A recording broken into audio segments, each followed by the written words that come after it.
príncipes em casa, né? Sou mãe de 2 filhos, casada, mãe de 2 filhos, sou mãe do Guilherme e do Abner, e eles ficaram em casa intercedendo por nós, né? Eu falei para ele ficar aí, ficar orando, amém? E cremos nisso. Louvamos a Deus por essa igreja, louvo a Deus pela vida de cada um de vocês que se encontra aqui essa noite, que Deus abençoe, meus jovens, vocês são fortes e lindos na presença de Deus. Admirei essa igreja já na leitura para abrir o trabalho, porque pastor André tem igreja muito grande, que vai ler a palavra, lê com uma fraqueza, parece que não fez um lanche, né? Aqui não. Os irmãos leram que estremeceu já no versículo de número 2. Salmo 91, verso 2, quando a igreja leu, a coisa já mudou. O céu já recebeu, o inferno já recebeu, né? Glória a Deus pela força dessa igreja. Louvado seja o nome do Senhor Jesus. Quando foi passado o tema dessa festividade, jovens sois fortes, oramos a Deus e pedimos uma palavra para compartilharmos ao coração da igreja essa noite. E o Senhor nos traz ao primeiro livro de Samuel, no capítulo de número 17.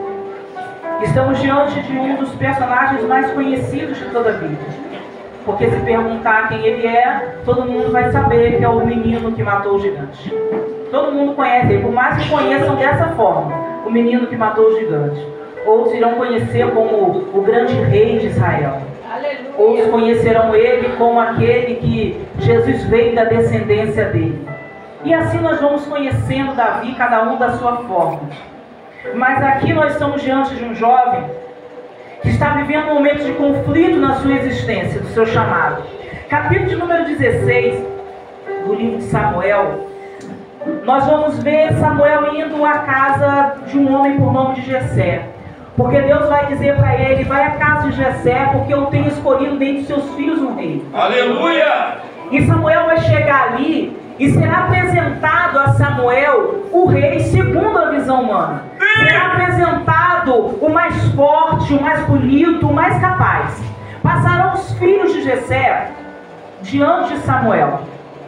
Mas Deus está em silêncio.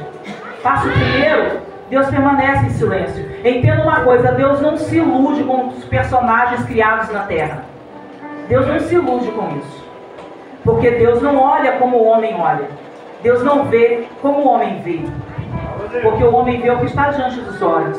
E o homem até se ilude com os personagens que se criam. Mas Deus vê aquilo que está no coração do homem. E vão passando os filhos de Jessé e Deus permanece em silêncio. E o silêncio de Deus é resposta para Samuel. E Samuel vai perguntar, acabados os jovens, aí se lembrarão de um que ainda não foi, que não passou ainda diante de Samuel, que ainda não foi apresentado a Samuel, que ainda não foi posto para um possível rei. Vai dizer assim, ainda tem mais moço, ele está apacentando ovelhas. A palavra de Samuel ela é a seguinte, então manda buscar, porque nós não nos assentaremos à mesa enquanto ele não vier. Aleluia! Ele está dizendo, enquanto aquele menor não chegar, ninguém come. Ou Aleluia! vocês trazem ele, ou vocês passaram fome na casa. Ou traz quem Deus quer, ou Deus não derrama aquilo que ele tem. Entendeu a profundidade do que Deus está fazendo dentro da casa de Jessé? E essa palavra Deus está trazendo a mocidade desse tempo, que nós não precisamos de alguns palanques, de alguns outdoor para nos apresentar, porque aquele que é chamado, enquanto não trouxerem, Deus não derrama aquilo que já está preparado no céu. Eita glória! Aleluia! Preparado no céu. Aí eles têm que parar, eles têm que esperar. Se a comida esfriar não tem problema, porque não tem WhatsApp, não tem como, manda mensagem para Davi bem rápido, pega um meio de transporte rápido, não tem. Chama o criado, manda o criado ir lá, andando, busca Davi, Davi vai organizar as ovelhas, depois Davi vem. Tudo isso demanda tempo. E eles estão esperando chegar. E quando ele entra, o Senhor vai dizer, é este, unge ele. E resumindo a história, Davi aqui é ungido rei dentro de casa, diante dos seus irmãos. Ele não é ungido rei no pasto, ele é ungido rei dentro de casa. Ele não é ungido rei no anonimato, ele é ungido rei diante da sua família. O que ele faz no anonimato é Deus forjando ele, mas o que Deus está fazendo na casa é Deus começando a honrar Davi.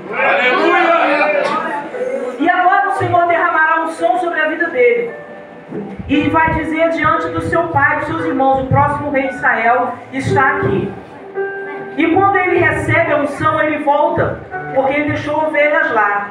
A unção não significa que é um tempo. A unção significa que Deus já determinou, mas você continua na mesma posição até que o tempo chegue. E ele volta, ele vai apacentar as ovelhas e a vida vai seguir o seu curso. A vida vai seguir o seu curso. E vem a guerra contra os filisteus. Davi agora, quando vem a guerra contra os filisteus, no capítulo 16 ele recebe a unção. Deus derrama a unção da casa, ele volta para o campo e vai apacentar a ovelha. Quando a guerra vem, a nossa visão é que Davi agora sai do campo e diz: eu vou para frente de batalha, porque Deus me ungiu rei. E se ele me ungiu rei, eu não vou morrer. Então eu vou para frente de batalha, porque eu tenho que me colocar em um lugar de evidência para ser visto. Isso é a nossa visão. Isso é o que a nossa geração pensa em fazer. Mas aquele que recebeu a unção de Deus, vem a guerra, vem a paz, e ele permanece no mesmo lugar. Porque quem vai exaltar, quem vai anunciar é Deus. Quem vai fazer é Deus. E é só ficar na posição. Aleluia! E a guerra ela vai seguindo. E de repente a Bíblia diz que chega no capítulo 17, Jessé agora vai chamar Davi. E vai dizer assim: Davi, os seus 3 irmãos mais velhos estão na batalha. Pega, vai lá. Eu vou preparar aqui um lanche e você vai levar lá e vai saber notícias de como estão os seus irmãos. Entenda isso que está acontecendo no capítulo 17. O homem que foi ungido rei dentro da casa, agora, como eu gosto de chamar ele, esse momento, ele é o menino do lanche. Ele é o menino do lanche. Ele é o menino do cestinho. Ele é o menino que está indo levar comida para os irmãos mais velhos. Aleluia! Ele é o menino que está indo levar lanche para o capitão, para dizer assim: ó, me dá notícia dos meus irmãos. É ele que foi receber a unção de rei dentro de casa. Agora é só o menino do lanche. Ele podia dizer para o pai: pai, eu não vou. Manda um criado, porque eu sou o próximo rei de Israel. Mas ele não vai fazer isso, porque quem tem unção não se preocupa com essas coisas. Aleluia! Quem tem unção não se preocupa. Se tem coroa, se tem cestinho de lanche, ele está simplesmente obedecendo. Ele está simplesmente fazendo.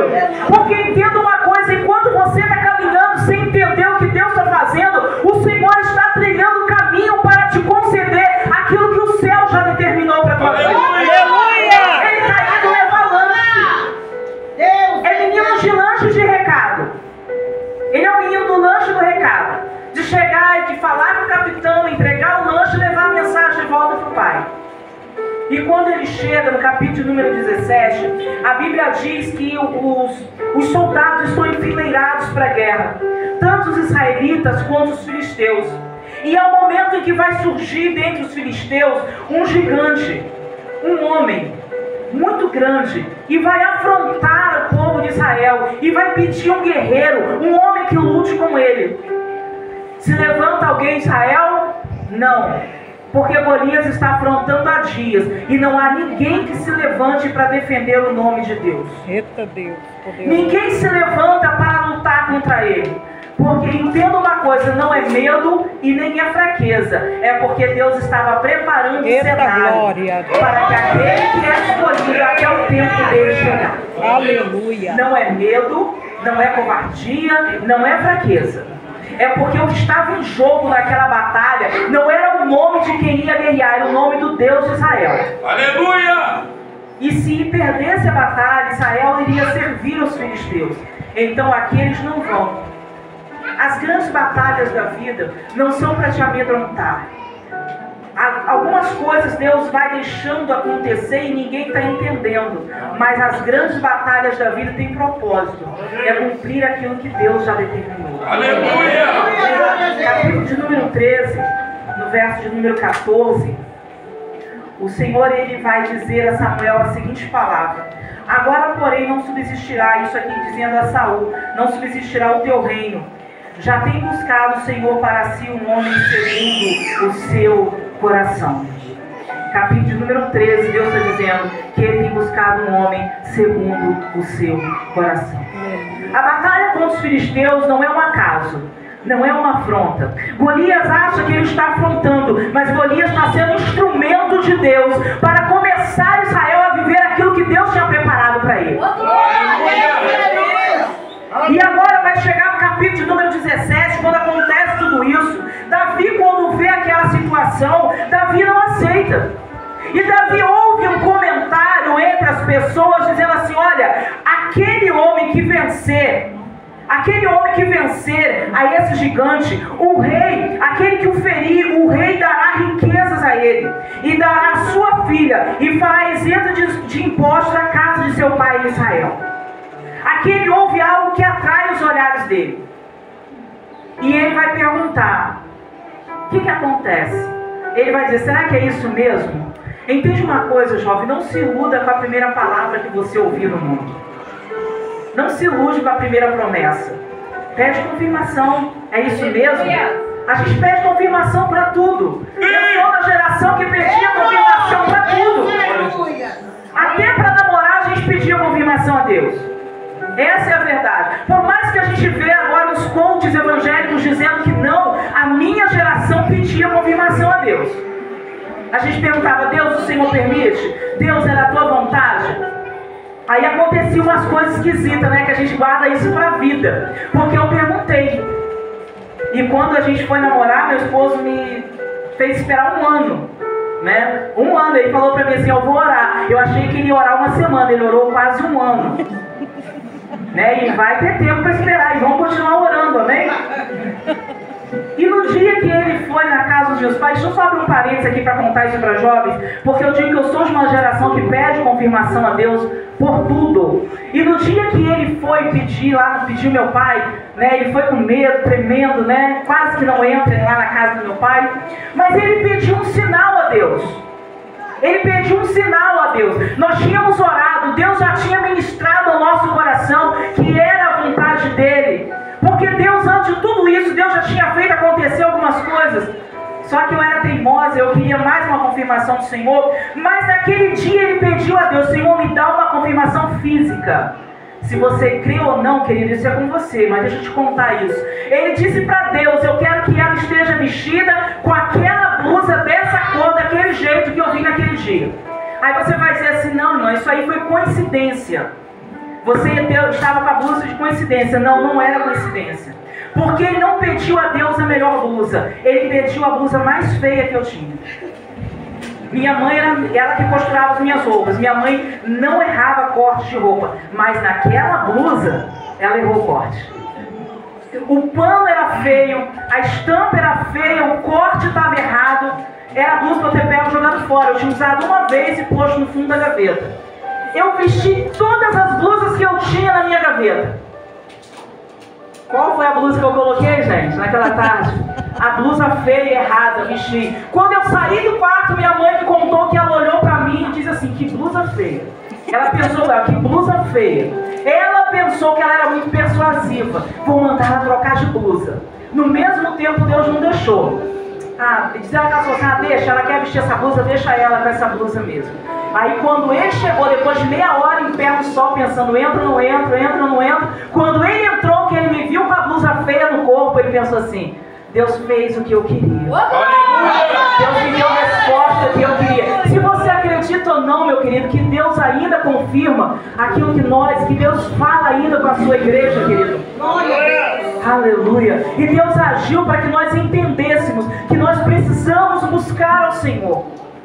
Que nós precisamos ter em nós a certeza daquilo que Deus está fazendo. Aleluia! E tudo que está acontecendo no capítulo de número 17 é Deus confirmando aquilo que Ele já havia determinado. A guerra, o soldado, o gigante, a afronta, o menino do recado, o lanche levado naquele momento. Não há coincidências com Deus que nós servimos. Não há acasos com Deus que nós servimos. Você não entrou aqui por acaso essa noite. Você veio aqui porque Deus te trouxe a este lugar. Aqui nós estamos diante de Davi vivendo o seu grande momento de conflito. Porque Davi vai ouvir uma palavra quando ele pede confirmação daquilo que ele ouve. O que o rei vai fazer mesmo para quem venceu o gigante? A confirmação. E no momento da confirmação, algumas coisas vão tentar tirar você do foco daquilo que Deus te chamou. Aleluia! O momento que você está esperando Deus confirmar algo na tua vida, muitas vozes virão para tentar confundir a sua mente. Mas deixa eu te dizer uma coisa essa noite. O que te faz forte não é a força do teu braço, é a palavra de Deus sobre a tua vida. O que faz uma geração de jovens forte não é a sua capacidade intelectual e nem os diplomas que você tem. O que faz você forte é a palavra de Deus sobre a tua vida. E agora, quando vão começar a falar com Davi e confirmar aquilo que ele havia escutado, ele vai ouvir do seu irmão o mesmo que passou diante de Samuel no capítulo 16, o mesmo que viu a unção sendo derramada, aquele que era para chegar agora, pôr a mão sobre o ombro de Davi e dizer assim: escuta tudo, e ele se colocar no lugar, deixa eu só ficar aqui para ver o que Deus vai fazer. Essa era a atitude que nós esperávamos de Eliabe. Mas Eliabe não vai fazer isso. Eliabe agora ele vai afrontar a Davi e ele vai questionar: por que descestes aqui?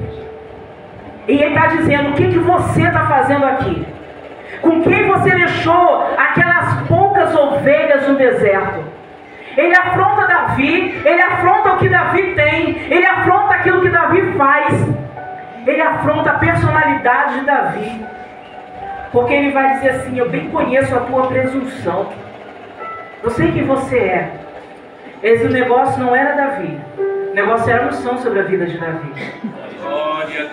O negócio não é você, é a palavra que o céu liberou sobre a tua vida. Não é você, é aquilo que você carrega. Porque isso às vezes vai incomodar algumas pessoas. É verdade. Isso vai incomodar algumas pessoas. Agora existe um segredo de Deus para a minha vida e para a tua vida, que não é a palavra de afronta que você escuta, não é o gigante que se levanta, é o que você vai fazer com essa palavra. O que você vai fazer com a palavra de afronta lançada contra a tua vida? Vai endeusar essa palavra? Vai pegar ela, fazer uma caixinha, guardar dentro do coração, e de vez em quando você vai abrir a caixinha e vai escutar a palavra de novo e vai ficar dizendo assim: me afrontaram, eu tinha unção e me afrontaram, disseram que eu era forte e me afrontaram aquilo que eu faço, afrontaram quem eu sou. Aí vai ficar ouvindo isso todo dia, relembrando, remoendo essa palavra, ou você vai fazer aquilo que Davi fez? Porque quando Davi ouve essa palavra, ele vai dizer: o que eu fiz a você? O que eu fiz? Porventura, a razão para isso, em versículo de número 30, e desviou-se dele. Deixa eu te falar uma coisa: palavras de afronta você não vai esquecer. Não vai. Para de achar que perdão te faz esquecer. Eu tive um pastor que eu guardo essa palavra dele. Ele dizia: perdão não é Alzheimer. A gente não esquece a palavra, mas só que a palavra já não vai nos ferir mais. Não fere. Eu lembro que me fizeram, isso já não me fere mais. Eu lembro da palavra porque isso é humano, a gente vai lembrar, mas isso já não me faz chorar mais. Sabe por quê? Porque a gente vai se desviar dessa palavra. Porque quem recebeu a unção, quem tem o chamado de Deus sobre a sua vida, não vai ficar perdendo tempo com essas coisas. Não vai ficar perdendo tempo com gente que não entendeu qual é o seu chamado, e que de vez em quando vai olhar para você e vai dizer assim: o que é isso que você está fazendo? Aí você vai dizer assim: eu estou cumprindo a vontade do meu Deus. Porque, queridos, ninguém chega em lugar nenhum sem carregar as cicatrizes da caminhada. Não tem como. Você vai ter cicatrizes ao longo do tempo. Algumas coisas vão acontecendo, e cada coisa que acontece é Deus forjando o teu caráter para viver aquilo que Ele te chamou. Você está entendendo isso? Que algumas coisas que aconteceram, que estão acontecendo, que virão talvez acontecer, não é sobre você, é sobre aquilo que Deus já determinou. É sobre Deus te preparar para viver aquilo que Ele já determinou. Porque é bonito dizer para jovens: vocês são fortes, mas deixa eu te dizer, cicatrizes ao longo da vida, da caminhada espiritual. Porque as cicatrizes nos tornam fortes. Porque todas as vezes que a gente olha e diz assim, eu venci. Cicatrizes físicas, todas as vezes que você olha para ela, você diz assim, eu venci. Então o que virá, o próximo nível da minha luta não me mata, porque eu já venci antes, eu vou vencer de novo. Você crê nisso? Eu já venci antes e eu vou vencer de novo. Deus me fez vencer ontem, Deus me fará vencer hoje de novo, porque Ele é o mesmo Deus de ontem, de hoje e de eternamente. E a Bíblia diz que Davi, quando ouve isso, Davi podia ter ficado ali e levantado um debate com Eliabe, mas ele não vai debater com Eliabe, porque ele sabe a unção que foi derramada sobre a vida dele. Aleluia! E o negócio dele não é com Eliabe, não é com gigante, não é com ninguém. O negócio dele é com Deus que deu unção sobre ele. O negócio dele é com Deus que deu unção. Então ele vai continuar e ele vai dizer assim, deixa que eu vou. Porque ele não pode afrontar o Deus vivo, ele não está afrontando Israel, ele está afrontando o Deus de Israel. Deixa que eu vou, deixa que eu peleje contra ele. Aqui ele está se posicionando. Ele está dizendo assim, deixa que eu vou, deixa que eu vou. Aleluia! Aleluia! Eita, Ele não glória a vai querer Deus! o gigante, ele diz, deixa que eu vou, porque ele agora passa pelo processo da humilhação. Ele deixa o cestinho do lanche, ele deixa a humilhação de lado, ele deixa a palavra da fronte de deixa que eu vou lutar. Como ninguém tinha se levantado, a Bíblia diz que vão pegar ele e vão levar ele diante de Saul, que é o rei, ainda nesse tempo, e vão dizer assim, ó, tem um moço aqui que ele disse que ele luta, que ele vai lá, que ele vai lutar. Ele está dizendo, é como se assim, tem um jovem aqui dizendo que é forte, tem um jovem aqui que está dizendo que é forte, e ele vai lutar. Aí o rei vai temer, mas como não tinha ninguém, deixa ele ir. Mas deixa ele ir, o rei agora vai dizer, deixa ele ir com a minha armadura. Deixa ele ir com o meu capacete, com as minhas armas. Porque ele vai, mas quem vai vestir sou eu. Você está entendendo isso? E agora o rei vai pegar a Davi no verso de número 38. E Saul vai vestir a Davi com as suas vestes. E vai colocar sobre a cabeça dele um capacete de bronze. E vai vestir ele de uma couraça. Isso daqui é honra. Isso daqui é exaltação. O menino chegou ali, gente, com um cestinho pendurado no braço para levar lanche para os irmãos. Foi humilhado pelo irmão mais velho. Entra na tenda do rei e sai de lá vestido com a veste do rei. Sai de lá com o capacete do rei. Sai de lá com a espada dada pelo próprio rei. Isso é honra. Muita gente vai pegar isso aqui e dizer assim, Deus está me honrando, eu vou. Mas quem tem unção não se preocupa com honra dessa terra. Quem tem unção que vem do céu não se preocupa com coisas que o homem pode dar para ele, não. Porque Davi até tenta, ele tenta andar um pouquinho, mas ele vê que não dá. Porque entende uma coisa, o capacete era de Saul, a veste era de Saul, a espada era de Saul, mas a unção era de Davi. Então ele diz, eu deixo que é de Saul e eu vou com a unção que Deus me deu. Porque ainda não era tempo. Eu te disse no começo que receber a unção nem sempre é o tempo. Não pula as etapas, não acelera o processo, não. Deixa a coisa acontecer no tempo de Deus. Porque vai chegar um tempo para Davi, que Davi vai ter um capacete forjado na sua medida. Que ele vai ter uma veste feita sob medida para ele. Que ele vai ter uma couraça moldada sob medida para ele. Ele não precisa de nada que é emprestado de Saul. Ele agora tira tudo isso e diz assim, olha, não tem como. Eu não consigo andar com isso. Porque eu nunca o experimentei. Ele está dizendo assim, eu não experimentei nada disso. Eu não experimentei couraça, eu não experimentei capacete. O que eu experimentei foi pedra e funda. O que eu experimentei foi leão vindo matar as minhas ovelhas e eu peguei e matei o leão. O que eu experimentei foi o urso vindo matar a minha ovelha e eu matei o urso. E ele está trazendo a sua memória que ele matou o urso e o leão sem couraça do rei. Ele está trazendo a sua memória que ele não precisou dos artifícios do rei para que ele matasse, para que ele fosse forte. Então agora ele vai dizer o seguinte, deixa eu ir do meu jeito. Deixa eu ir do meu jeito. A Bíblia diz que ele vai pegar o seu cajado na mão. Deixa a espada e pega o seu cajado. O cajado de Davi já tem as digitais dele. Tem o jeitinho dele. Aquele lugar exato onde ele segura. Nem mais para cima, nem mais para baixo. Um lugar exato. Onde os dedos dele já encaixavam.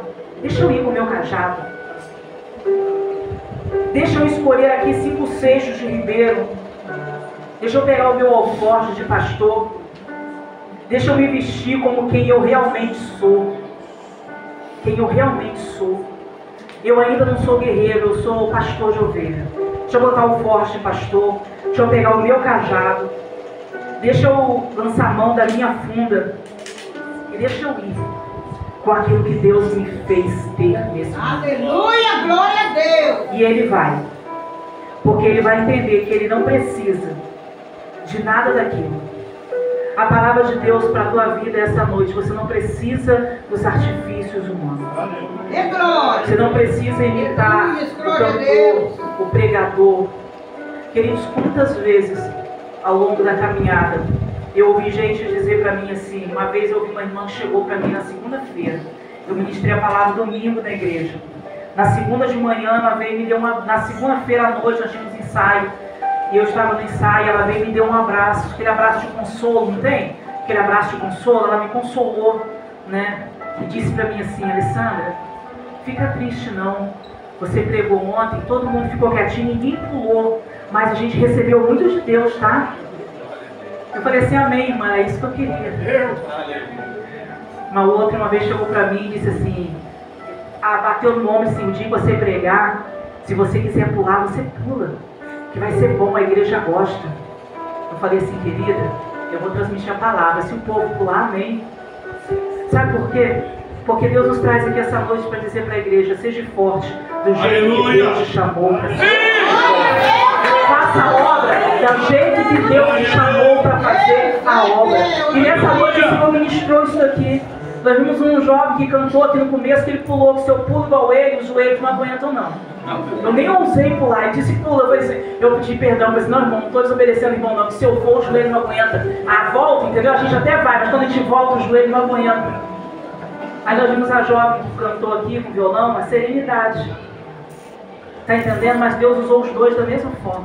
Aleluia. Deus vai te usar do jeito que Ele te chamou. Com a unção que Ele derramou sobre a tua vida. Ele vai te usar na calmaria. Ele vai te usar no fogo. Ele vai te usar na palavra. Ele vai te usar no louvor. Ele vai te usar na oração. Ele vai te usar na unção que Ele já derramou sobre a tua vida. Se coloca de pé essa noite. Se coloca de pé essa noite. Porque Deus vai começar a destravar ministério na vida de gente, na vida de jovem que está preocupado com aquilo que as pessoas estão pensando ao seu respeito. Tenha identidade, personalidade para entender o chamado de Deus na tua vida. Aleluia! Eu tenho um amigo que ele pregava no manto, no fogo, tá entendendo? Daqui ele ia lá, ele vinha, ele rodava. Uma vez eu falava para ele assim: meu amigo, segura a tua voz. Porque ele explodia mesmo, ele gritava, e ele ia. Aí chegou um dia, o tempo passou. Eu louvo muito a Deus pela vida desse meu amigo, porque ele foi para mim um incentivador da palavra. Eu já pregava, mas ele foi um incentivador, eu já disse isso para ele algumas vezes. E um dia nós estávamos na casa dele, tomando café, e ele chegou e falou assim: minha amiga, deixa eu te contar uma novidade. Eu falei assim: fala, meu amigo. A moda agora, entendam isso, querido. A moda agora é pregar igual você prega, paradinho ali, falando baixinho, devagarzinho, igual você prega. A moda agora é pregar assim, agora eu vou pregar assim também. Não era por minha causa, era por causa de um pregador famoso que surgiu, pregando com um fundo escuro, um microfone, todo mundo já viu, né? Falando umas palavras motivacionais, e ele falou assim: a moda, e ele ainda citou o nome, fulano de tal tá pregando no YouTube assim, e a moda agora é pregar calminha assim, igual você. Eu falei para ele: meu filho, não é moda, é chamado. Aleluia! E o Senhor vai destravar na tua vida aquilo que o mundo tem tentado impedir. Porque você, a partir de hoje, a partir desse tempo, o Senhor Ele quer te usar com a tua funda, o teu cajado, aquilo que Ele já derramou sobre a tua vida. Daqui em diante, no capítulo 17 em diante, o Senhor começará a mover na vida de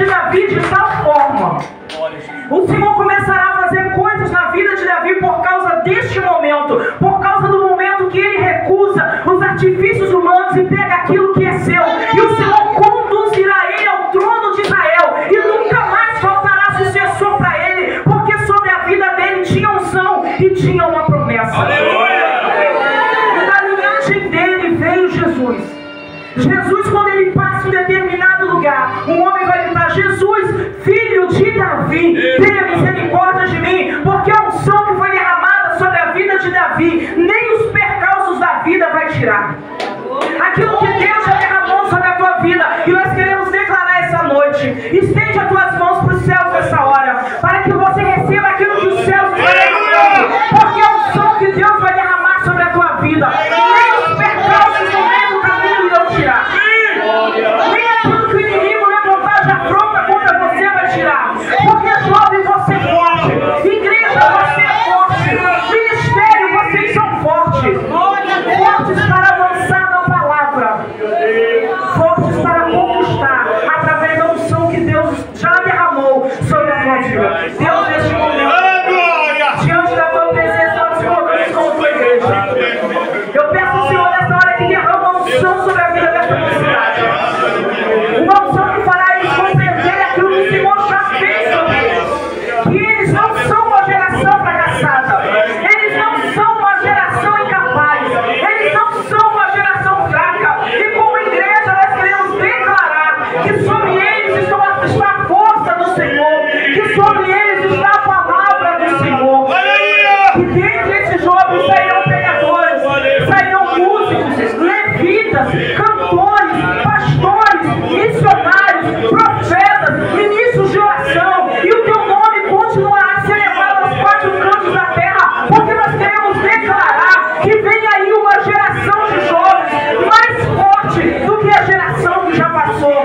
Esses jovens conquistarão aquilo que a geração passada não pôde conquistar. Eles alcançarão aquilo que nós não alcançamos, e nós declaramos a unção sobre a vida deles essa noite. Abençoa a tua igreja neste momento. Abençoa este homem e essa mulher que entraram aqui em busca de receber de ti, que vieram entregar um culto de louvor e adoração ao teu nome. Que essa noite, Senhor, seja noite de cura. Seja noite de cura para essa mulher que ouviu uma palavra de afronta. Alguém que disse para ela que ela não pode. Alguém que falou para ela que ela não consegue. Cura nessa noite as feridas da alma, Senhor. Que essa noite seja noite de cura, seja noite de renovo.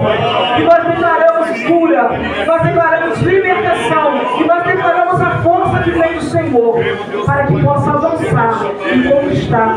E nós declaramos em nome de Jesus. Se você recebe essa palavra, dê glória a Deus. Pai, que merecemos, perda dessa oportunidade.